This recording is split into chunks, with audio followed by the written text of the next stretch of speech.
Hello my dear friend, welcome back to your channel. तो आज की इस वीडियो में हम करने वाले हैं मोस्ट इंपॉर्टेंट क्वेश्चन के बारे में, role of invisibles in balance of payment. So there are visibles and invisible export and import. यानी कि क्या होता है कि दो आइटम्स इंक्लूड होती है हमारे बैलेंस ऑफ पेमेंट में, विजिबल आइटम और इनविजिबल आइटम, जिसका हम एक्सपोर्ट या इंपोर्ट करते हैं। तो visible item are those which are physically exported और imported like merchandise, gold, silver and other commodities. Visible item वो होती है जिसका हम फिजिकली एक्सपोर्ट या इंपोर्ट करते हैं, जैसे कि गोल्ड हो गया, सिल्वर हो गया, या कोई भी कमोडिटीज़ हो गई जिसको हम देख सकते हैं, छू सकते हैं, टच कर सकते हैं, वो विजिबल आइटम्स के अंदर आती है।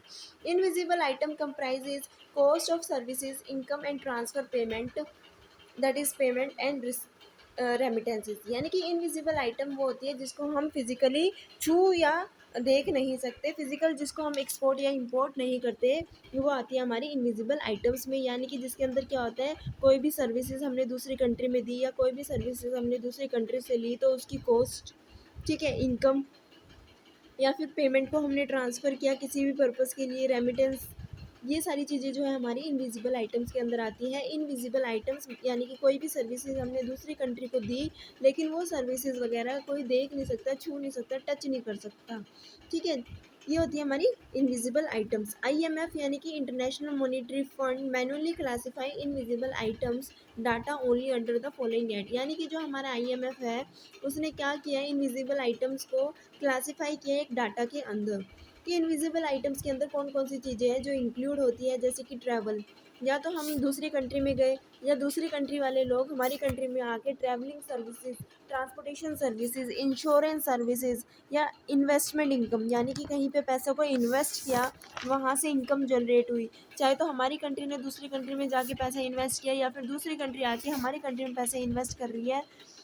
ट्रांसफ़र पेमेंट ऑफिशियल हो या फिर ट्रांसफ़र पेमेंट प्राइवेट हो, ठीक है। मिसलिनियस यानी कि receipt, payment for patent and royalty. तो ये सारी चीज़ें जो है हमारी आईएमएफ ने कहा कि इनविजिबल आइटम्स के अंदर ये सारी चीज़ें जो है वो इंक्लूड होती है।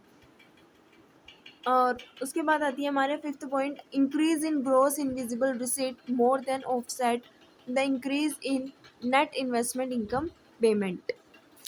इसमें कहा increase in gross invisible receipt. Invisible receipt जो होती है, जो हमारा बैलेंस ऑफ पेमेंट होती है, उसके अंदर हमारा करंट अकाउंट आता है, कैपिटल अकाउंट आता है। करंट अकाउंट के अंदर दो चीज़ें आती है हमें बेसिकली, विजिबल आइटम और इनविजिबल आइटम। तो इनविजिबल आइटम यानी कि जो भी सर्विसेज, जो भी हमने सर्विसेज दी है, या जो भी सर्विसेज हमने ली है, अगर हमारी सर्विसेज ज़्यादा हमने प्रोवाइड करती, इतनी सर्विसेज हमने ली नहीं, ठीक है। Increase in gross invisible receipt, यानी कि जो पैसा है सर्विस प्रोवाइड करके आया हमारे पास, वो ज़्यादा है, मोर than offset the increase in net investment income payment. यानी कि जितनी हमने पेमेंट की उससे ज़्यादा अगर हमारा क्या है, हमारे इनविजिबल रिसीट्स हैं, तो ये क्या कर देगा, ऑफसेट कर देगा, हमारी पेमेंट को ख़त्म कर देगा। तो हमारा क्या हो जाएगा, ओवरऑल बैलेंस ऑफ पेमेंट में एक अच्छा पॉजिटिव इम्पैक्ट ये डालती है नेट इनविजिबल रिसीट्स।